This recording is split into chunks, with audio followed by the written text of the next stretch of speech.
Selamat datang di video Agus Pajak, yang membahas ketentuan umum dan tata cara perpajakan. Video ke-35, kita bahas pengujian pembukuan wajib pajak. Ini bagian dari beberapa seri pemeriksaan pajak. Menurut Wikipedia, audit merupakan sebuah proses pengumpulan, serta pemeriksaan bukti, mengenai informasi guna menentukan, dan membuat laporan, terkait tingkat kesesuaian antara informasi, dan kriteria yang ditetapkan.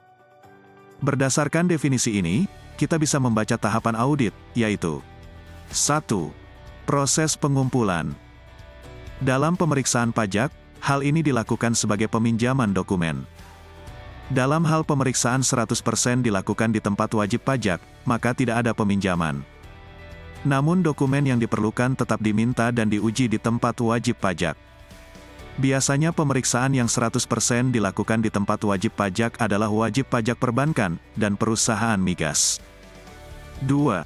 Proses pemeriksaan bukti. Setelah dokumen dipinjam, atau terkumpul, dokumen tersebut akan diuji. Pengujian secara fisik sekarang sudah jarang. Saat ini, pengujiannya lebih banyak ke dokumen digital, atau dokumen elektronik yang disediakan wajib pajak. 3. Akhir dari audit adalah pembuatan laporan. Biasa disebut laporan hasil audit, atau LA. Untuk pemeriksaan pajak, disebut laporan hasil pemeriksaan, disingkat LHP. Pengujian pemeriksaan dilakukan oleh pemeriksa pajak dengan teknik pemeriksaan, dan metode pemeriksaan yang sudah ditetapkan oleh Direktur Pemeriksaan dan Panagihan. Metode dan teknik pemeriksaan berpedoman kepada Surat Edaran Dirjen Pajak Nomor 65, PJ, 2013.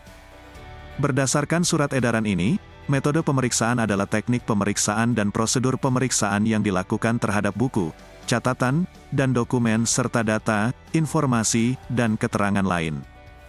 Sedangkan teknik pemeriksaan adalah cara-cara pengumpulan bukti, pengujian, dan pembuktian yang dikembangkan oleh pemeriksa pajak untuk meyakini kebenaran pos-pos yang diperiksa. Metode pemeriksaan dibagi dua, yaitu metode langsung dan metode tidak langsung. Metode langsung merupakan teknik pemeriksaan dan prosedur pemeriksaan untuk menguji kebenaran pos-pos diperiksa yang dilakukan secara langsung terhadap buku, catatan, dan dokumen terkait dengan pos-pos yang diperiksa. Idealnya, pemeriksa pajak menggunakan metode langsung. Hal ini karena PMK Tata Cara Pemeriksaan mengatur bahwa temuan pemeriksaan harus didasarkan pada bukti kompeten yang cukup. Perhatikan bagian ini. Bagian ini sering tidak diperhatikan oleh pemeriksa pajak, dan bisa jadi merupakan kelemahan pemeriksaan. Pasal 8, huruf C, Peraturan Menteri Keuangan tentang Tata Cara Pemeriksaan mengatur. Temuan hasil pemeriksaan harus didasarkan pada bukti kompeten yang cukup dan berdasarkan ketentuan peraturan perundang-undangan perpajakan. Kata kunci di aturan ini adalah bukti kompeten yang cukup.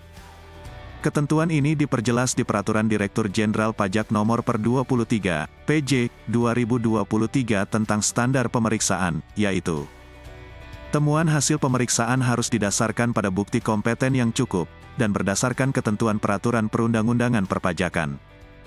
Bukti kompeten adalah bukti yang valid dan relevan, dengan tetap mempertimbangkan prinsip kewajaran dan kelaziman usaha atas transaksi wajib pajak yang memiliki hubungan istimewa. Saya ulangi, bukti kompeten adalah bukti yang valid dan relevan. Valid berarti bukti dapat diandalkan untuk menyimpulkan suatu fakta. Tingkat validitas bukti dipengaruhi oleh 3 hal sebagai berikut. Pertama, independensi dan kualifikasi sumber diperolehnya bukti. Maksudnya, bukti yang diperoleh dari pihak yang independen, tingkat validitasnya lebih tinggi, dibandingkan bukti yang diperoleh dari pihak yang tidak independen. Selain independensi, perlu juga memperhatikan hubungan pihak yang memberikan bukti, dengan bukti yang diberikan. Kedua, kondisi bukti diperoleh. Maksudnya, tingkat kesulitan mendapatkan bukti yang dipengaruhi situasi, dan atau kondisi, dapat menjadi bahan pertimbangan, dalam menentukan tingkat validitas bukti. Ketiga, cara bukti diperoleh. Maksudnya, bukti yang diperoleh secara langsung oleh pemeriksa pajak, misalnya observasi, tingkat validitasnya lebih tinggi, dibandingkan bukti yang diperoleh secara tidak langsung, misalnya bukti yang disediakan oleh wajib pajak. Cara memperoleh bukti juga harus memperhatikan legalitas cara perolehan bukti. Pemeriksa pajak tidak boleh mendapatkan bukti dengan cara tidak legal atau mencuri. Relevan berarti bahwa bukti harus berkaitan dengan pos-pos yang akan diperiksa sebagaimana tercantum dalam program pemeriksaan.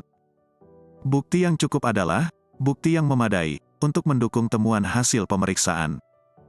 Kecukupan terkait dengan pertimbangan professional judgment, pemeriksa pajak.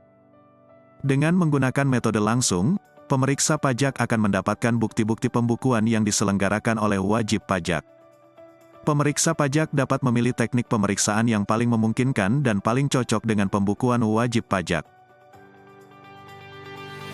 Teknik pemeriksaan berdasarkan Surat Edaran Dirjen Pajak Nomor SE 65, PJ, 2013, yaitu 1.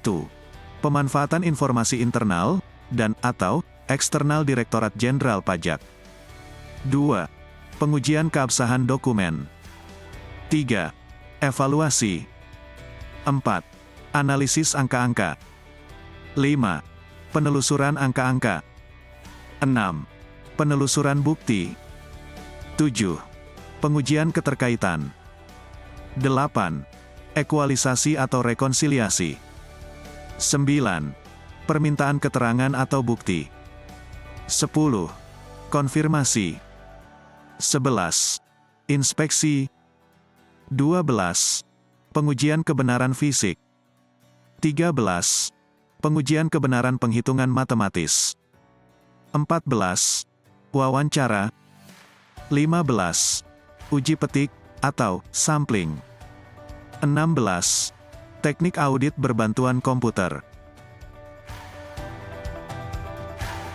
Surat Edaran Dirjen Pajak Nomor SE 65, PJ, 2013 menegaskan, bahwa pemeriksa pajak dapat menggunakan metode tidak langsung, jika pemeriksa pajak membuktikan, bahwa metode langsung tidak dapat dilakukan.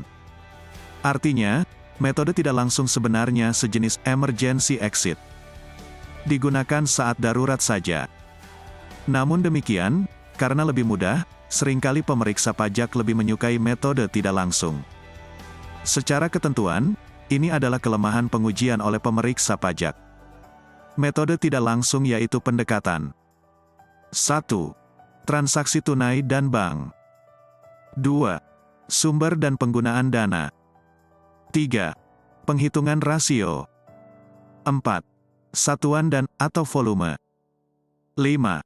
Penghitungan biaya hidup. 6. Pertambahan kekayaan bersih. Seharusnya, metode tidak langsung digunakan untuk analisis.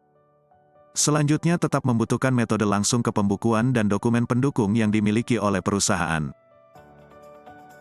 Sebagai contoh, pemeriksa pajak melakukan pengujian dengan metode satuan produksi pabrik keripik pisang. Setiap bungkus keripik pisang memiliki berat 250 gram. Berarti 1 kilo menghasilkan 4 bungkus keripik. Dan 1 ton pisang harus menghasilkan 4.000 bungkus. Jika perusahaan membeli 1 ton pisang, apakah perusahaan pasti menjual 4.000 bungkus keripik pisang? Jika ternyata, perusahaan hanya menjual 3.500 bungkus, kemana sisanya? Inilah pertanyaan dasar yang harus dijawab dengan pengujian langsung. Terima kasih sudah menonton video Agus Pajak.